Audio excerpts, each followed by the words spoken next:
Pray for the devils have no reason. Satan waits to curse your ways. Have you seen it in his eyes in the sunset? Have you wondered if he's going to get laughing when he plays? Kansas the Devil Game.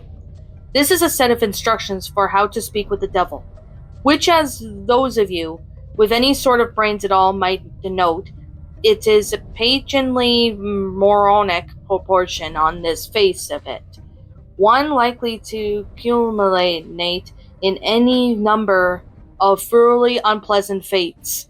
Honestly, it would probably be smarter to publish your credit card number on Facebook or take up a career in crocodile wrestling. But then, that isn't going to stop you.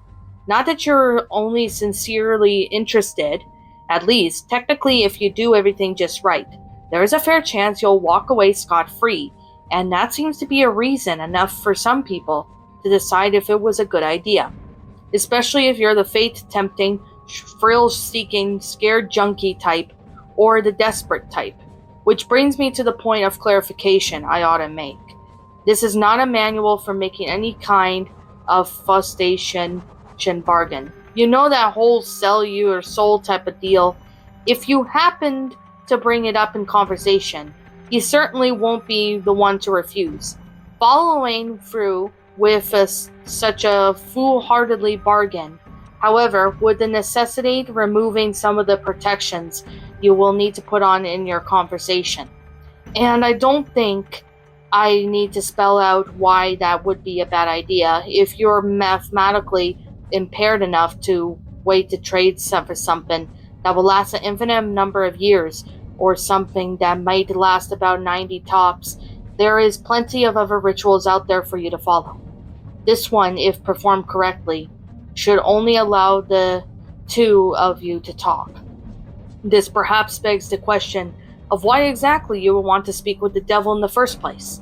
Maybe some of you just like the idea of making a small talk with extremely dangerous occult entities, but for the sake of the human race, I hope most of you are not quite that stupid. The short answer is, he knows things. Things that some of you may have a deep, vested interest in finding out. I mean, maybe he's not omniscient or anything, so much as he may like to pretend to otherwise, but he's not God. He's definitely a supernatural advantage over the kind of knowledge that any human would be able to obtain. For an example, he probably wouldn't be able to predict when the next world war will happen, or tell you the cure for cancer, but he could very well be able to predict the winning numbers of tomorrow's $500 million Powerball drawing, or tell you what deadly undiagnosed condition might be affecting one of your loved ones. Of course, the Prince of Darkness doesn't go around judging by giving out the winning lottery numbers to anybody who asks, and trusting any sort of information obtained from a being commonly described as the father of all lies is liable to land you in a worse situation than you were when you started. However, if you're really dead set on finding something out and you're exhausted to all other options, there is a way to try and get accurate information out of the guy. You see, like so many more unbrained villains in popular culture, the devil has a bit of a penchant for games and gambling. Of course, the reason he likes them so much is that he almost always wins, unless you happen to be a fiddler named Johnny or being represented by Daniel Webster. You're probably going to get your ass handed to you. But if you're determined enough to want to face the risks and long odds, there is a certain game that the two of you could play to try and win the information you need.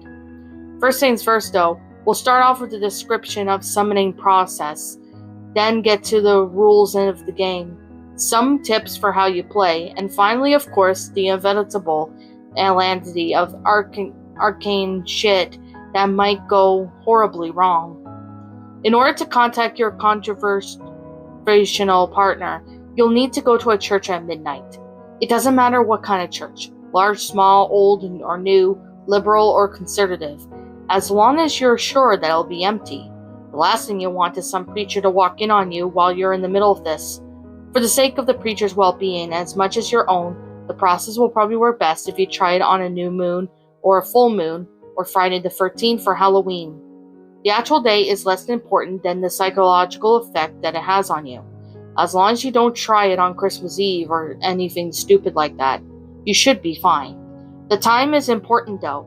You don't have to start or end your ritual exactly at midnight, Greenwich Mean Time or anything.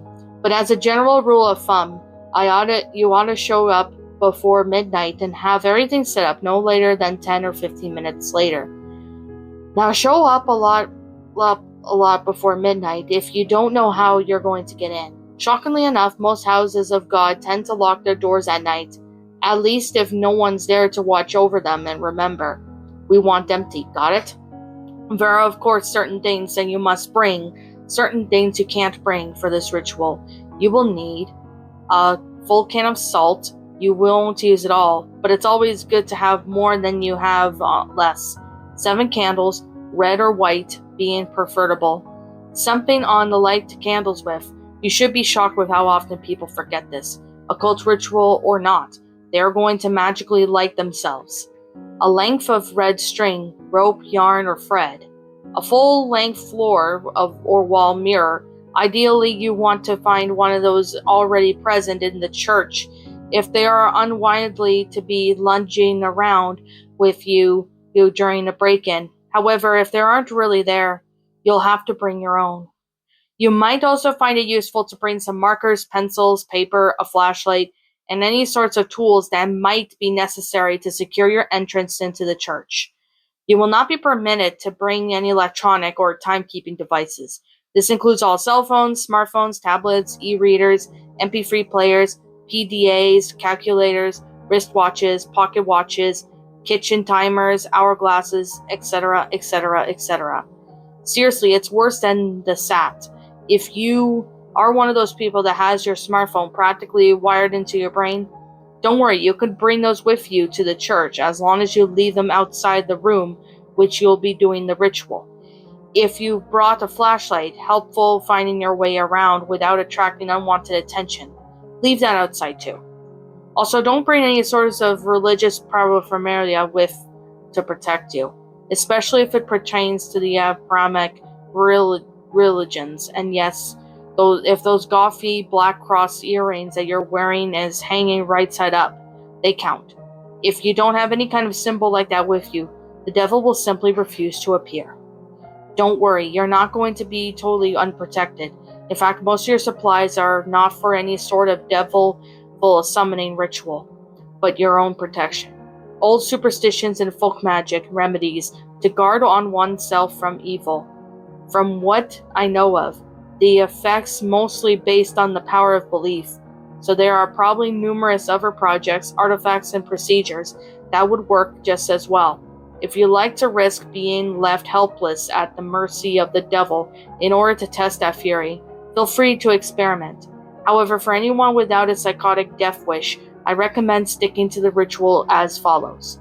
Once you're sure that you have all the right supplies with you, make your way to the church and find some place to set it up. It could be anywhere, from the main sanctuary to where the services are held, to a Sunday school classroom to be walked in a supply closet. As long as you have a significant amount of open floor space and is certain not to be disturbed. Set up your mirror first. This is where the devil will appear when you summon him. As much as you mustn't complete the summoning until you've laid down the certain wards around it. First, surround the mirror with the unbroken circle of salt. If it's hanging on the door or wall, lay down a semicircle around it, instead making sure that the salt touches the wall at both ends. Then wrap your red string around the mirror several times. The color red, especially red string, is a symbolic of protection in the folklore of many cultures and religions. This is also why red candles are also a good idea. Speaking of the candles, set them up around outside of your circle or semicircle of salt, spaced relatively in intervals. No, you don't have to get out the measuring tape and align them perfectly, but do at least try to make it look enough that it was set up by someone old enough to be trusted with matches. Light the candles in a clockwise fashion, being careful not to disturb the salt. If you break the circle, you'll have to start all over again. Once all the candles are lit and burning strongly, your protective wards are complete. You are now ready to proceed to the actual summoning. To do so, you must first get the devil's attention and demonstrate your own resolve by performing some sort of sacrilegious act in the holy space. Turning a crucifix or upside down is fairly conventional, but also it's not the only option. For example, I know of a kid who once fulfilled his retirement requirement by scribbling obnoxious graffiti all over a painting of Jesus hanging on his Sunday school classroom. It's a nice thing about turning a cross upside down once you have finished your encounter. Assuming that you've survived it in one piece, you can just flip right side up again and no one's the wiser. Sidestepping is relatively minor, but still irritating risk of having your Sunday school turn into a reenactment of the Spanish Inquisition for the next month and a half. After you finish doing what your offensive thing decided on, shut all doors to the room and turn off all the lights, so that the space is only lit by candles. Face the mirror and stare deeply into it, concentrating on your own desired outcome. There are no incantations, no arcane strains of Latin you must recite. Just look into the mirror and wish as hard as you can for the devil to appear there. After a few moments of this, when you feel ready, close your eyes and count to 10, then open them. If it's all had gone completely and you'll no longer see your own reflection, you'll be looking at the devil. At least the way the devil has chosen to appear to you. Chances are he probably won't look like your conventional red-horned demon with goat legs and a pitchfork, or any other sort of terrible apparition. No point of scaring you off now. Better to lecture you in, make you feel safe. To the end, he generally takes on the appearance of a fairly average, nondescript human being. If anything else, he's prone to vanity and will lean towards the more attractive end of your spectrum. The only really frightening part of him will be his eyes. No matter how hard he tries, he can't hide his sinister gleam smoldering deep within them. The malevolent amusement and hunger, like the eyes of a spider contemplating on a fly struggling in its web. They're supremely confident. Those eyes without pity.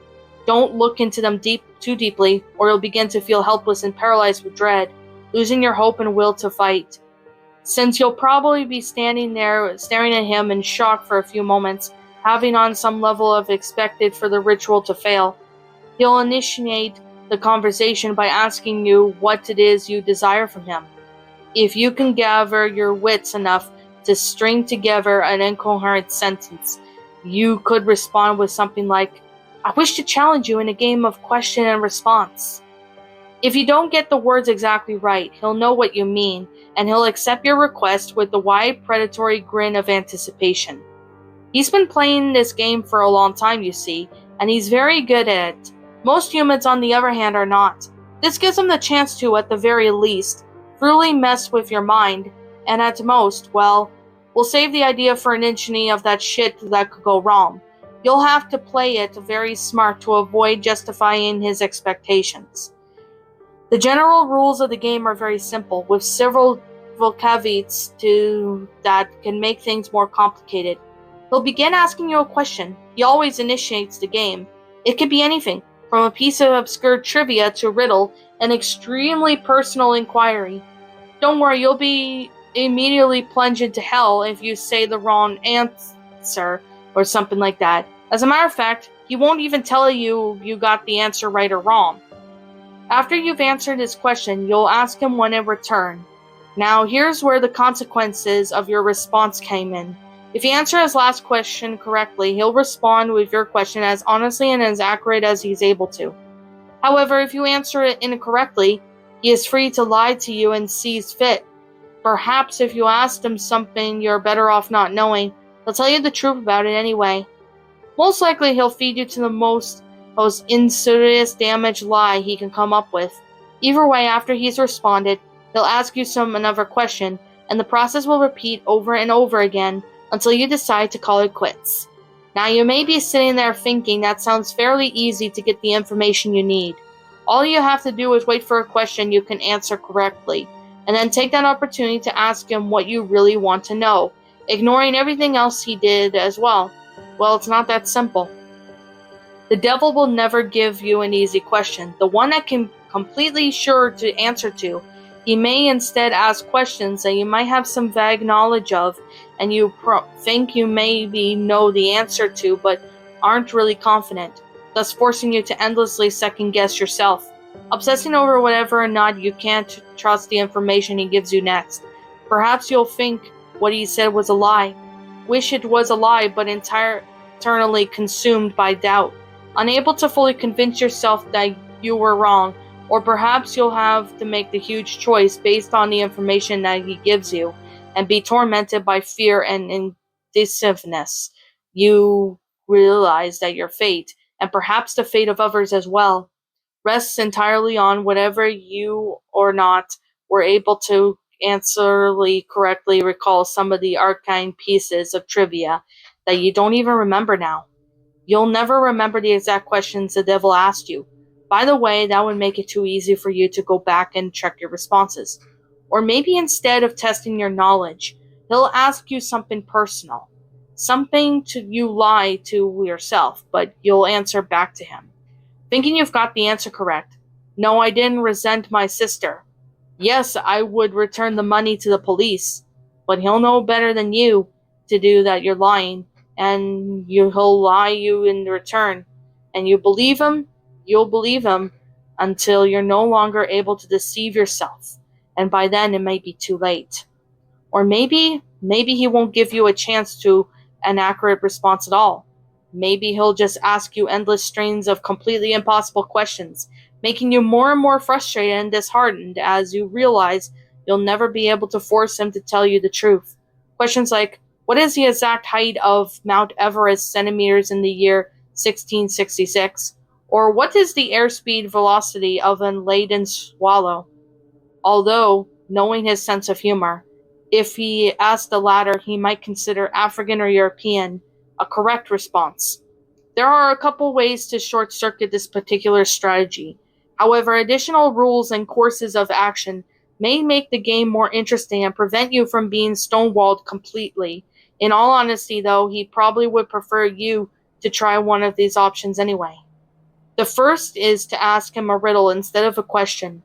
If you somehow manage to stump him and he answers the riddle wrong or gives up, he'll be obliged to give you the truthful response to your next question.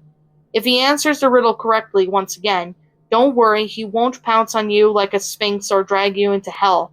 What will happen is that he will get a pass, allowing him to lie in response to one question he would otherwise be obligated to answer truthfully. Honestly, if he gets a pass, you might as well just give up and quit the game right there.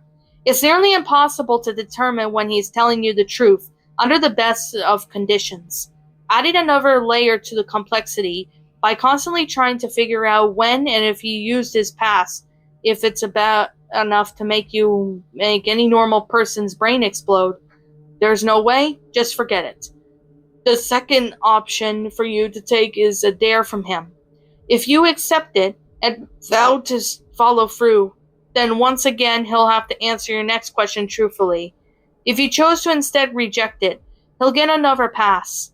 Now, before you freak out and reject that whole idea completely, you should know that he won't ask you to do anything overly dramatic or unspeakably evil, like blow up a hospital or murder someone. As a rule of thumb, most dares won't involve direct loss of life or any major felonies.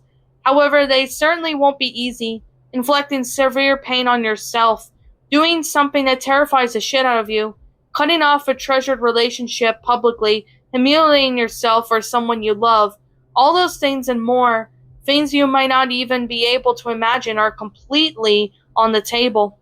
If you're willing to go that far, to put yourself in that kind of position, you'll get your answer. However, if he manages to come up with one thing you know you simply can't or won't do, well then again, you might as well just quit. One last thing, don't think you can just tell him that you're going to do something and then not do it. If you accept the dare and don't follow up with it, well, let's just say there'll be consequences. Just suck it up and keep your promise no matter what it is. Trust me, you're better off that way. Finally, when you've gotten the information you wanted or given it up on it completely, you may end the ritual by simply thanking the devil for accepting your request, bowing politely on the waist, and bidding him a farewell. The surface of the mirror will seem to swim and flicker for a moment, and then you'll be looking at your own reflection again. Only when you're absolutely certain that you're looking into your own eyes may turn you away from the mirror, flick the lights back on, and begin dismantling your protections. Now, this is important. Even if you've gotten the information you needed, you must end the ritual in this manner before 66 minutes have elapsed. Well, I suppose you technically have 66 minutes and 6 seconds subtitled, right? But if you're seriously going to try and cut that out close without any kind of timekeeping device, you're probably screwed anyway. I cannot empathize enough to how important it is to keep this time limit. I'll save the reason behind for it at the end, but don't skip ahead. I've still got a few important tips on how to play. Be very careful on what sort of personal information you give out. Try not to talk about yourself, especially your emotions and problems. Any more of it can absolutely necessary. This guy knows human psychology like the back of his hand, and he will get inside your head. It's like talking to a Hannibal lecture. Give him enough work to work with, and then even if you don't believe a single word he says, he will still find a way to fuck with your mind like nobody else's business. If anything he asks makes you even remotely uncomfortable, do not hesitate to lie for your teeth. There could be plenty of other questions. On a similar note, try and keep the game on track and moving briskly. Unstructured interactions of any kind are to be avoided. Chances are at some point he will try to draw you off of a tangent, discussing something that fascinates you, analyzing a response you have given him, or finding some other excuse to speak at the length without moving the game forward.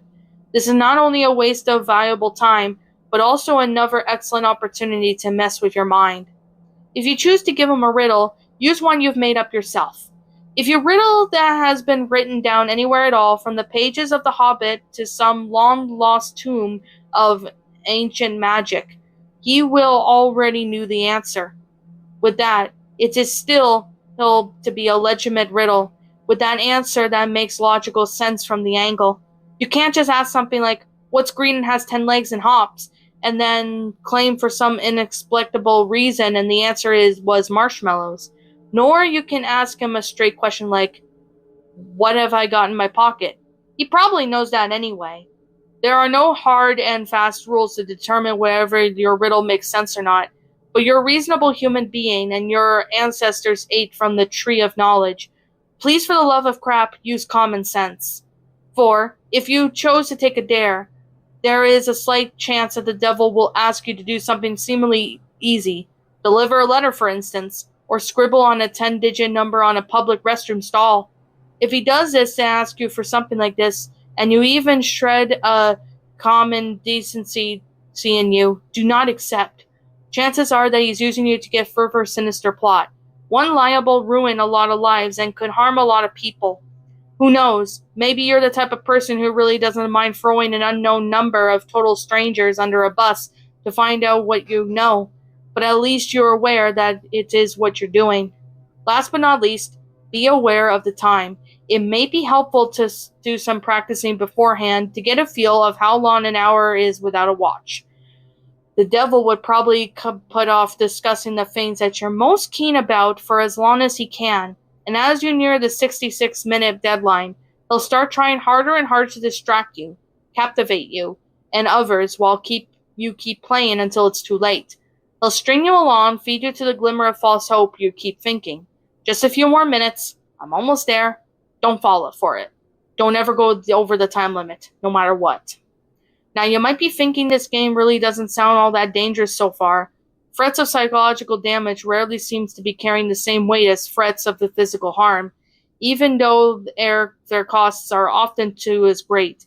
Hate to burst your bubble, but the game is far from safe. There are plenty of ways for you to seriously screw yourself over both physically and mentally, not to mention spiritually, and it is with these I will conclude, in vain of hope that they will make some sort of impression. First, while you're speaking with the devil, do not let him out of your sight. Keep staring into the mirror no matter what happens. He will undoubtedly try various tricks to make you look away. You will hear noises behind you. You feel the eyes on the back of your neck, and somehow shadowy phantoms writhing in the depths of the mirror. A cold breath will blow from behind, smelling like the crypt. A deep silence will settle, only to be interrupted by a loud smack directly behind your head, giving you about the worst jump scare you've ever had. Hell, the devil might even abandon his measure of his own dignified facade and give a sudden jump of frightened shock, shouting loudly and pointing behind you with a very convincing look of terror on his face. Whatever he might test you with, you must look away from him. If you look away, if you lose sight of him completely, even for 1 second, you'll look into the mirror to find him gone. Well, not gone, out of the mirror in the room, with you.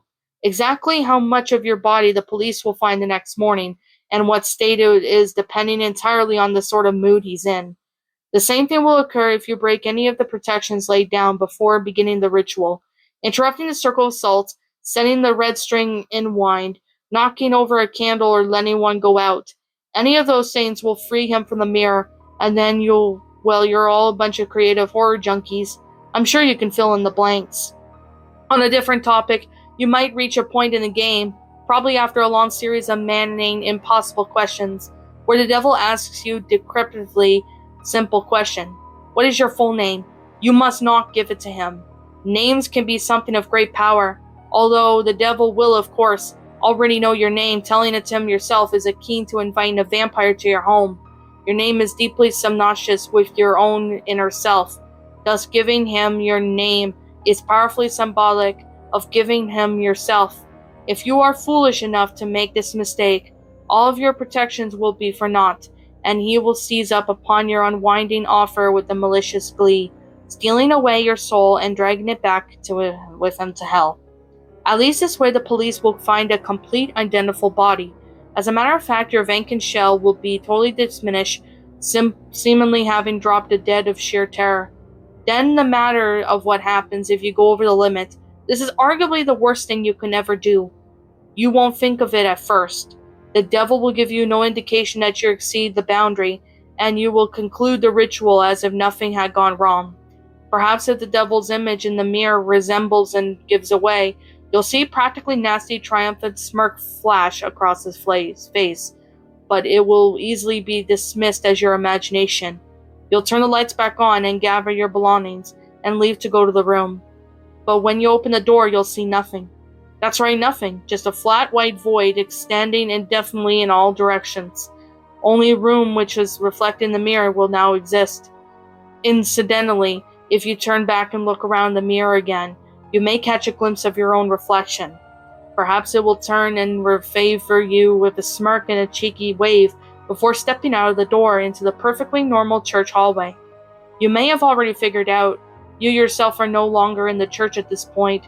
Your soul is now trapped in the mirror, and the devil has taken the liberty of possessing your body.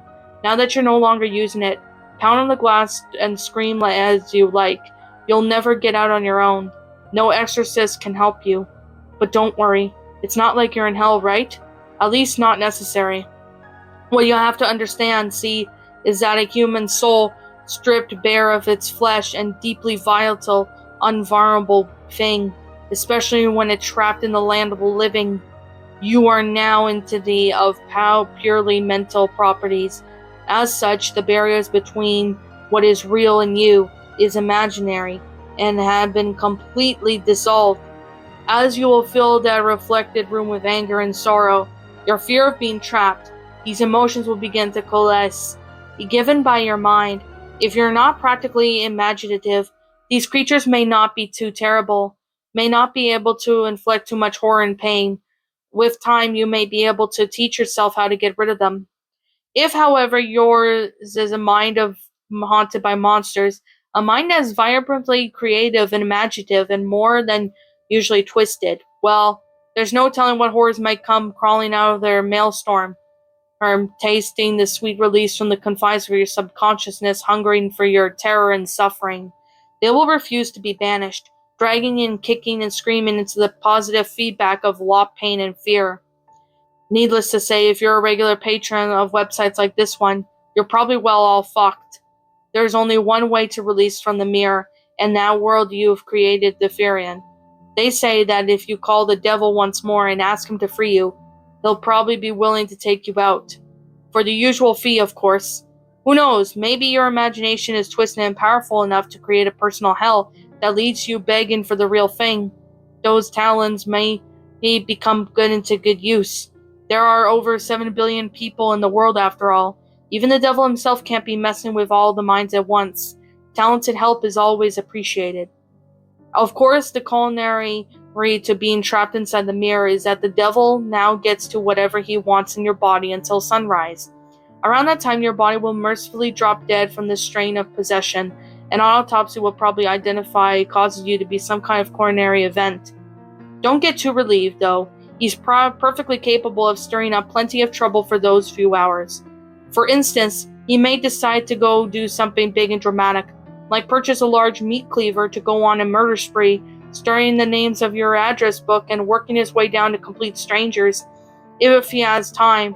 Or perhaps he'll focus on the only one person, someone who trusts you completely, using your persona to get him or her alone and vulnerable, and then, well, no need to describe it here. Once again, I'm sure you can think of a few things. Starting to see why I call this the worst outcome yet? Of course, there is a chance that he won't lay a finger on any of your loved ones. Instead of deciding to do something a little more subtle, more insidious, like dropping off a few nondescript, unmarked packages on certain doorsteps in dangerous parts of town, or locating a particular dusty aged yellow text in the storeroom of your local library and initially misfilling it as the young adults literature section, or whispering scene 7 every choice of word into the ear distracted looking young redheaded wait for the 3 a.m. subway train. Or maybe he'll decide on that with his age of waning and superstition. Not enough that people are getting interested in his games, and the knowledge of them is in danger of being lost. Maybe he'll decide he'll get his world out a bit more, do a bit of networking, distract some new suckers, challengers. Maybe he'll take a quick peek at your browser history to see where the impressionable, curious minds are hanging out these days. Maybe he'll even write a quick tutorial in modern Powerline rather than indescribable, absolute, demonological text. Post it on the internet and see how many bites he gets. Haha, maybe I shouldn't have gone there. But if you made it this far without shying, a little twist at the end isn't going to put you off, is it, dear reader? I'm sure there are plenty of intrepid adventures you among with burning questions like you answer. You're all such a smart bunch, and you all know the pitfalls by the conventions, right? You live, you breathe, this sort of thing, do you not? There's no way you'll fall into the obvious traps, right? You're not some Dick or Jane off the street. After all, you'll be bringing a whole level of competition, you would. Oh, excuse me for a moment. I think I hear someone calling for me. Wait, you want out badly already? Must be a hell of imagination you've got on you. Perfect. What's up, my pretties? It's the Lion Queen here. I want to appreciate you all for tuning into this video, and I do appreciate you guys supporting my video by giving this video likes and stuff. If you really enjoyed this video, be sure to leave a like, comment and subscribe if you're new, ring the bell for notifications to when I upload so that way you guys will get updated for whenever I upload. If you want to follow me on Twitter or DeviantArt, feel free to leave a follow on those if you are interested in following me on those socials. If you want to support my backup channel, known as Miss Dark Shigo, feel free to subscribe to it, as a link to that will also be in the About page section. And with that being said, and that being the case, thank you so much for watching, my pretties, and as always, please stay pretty.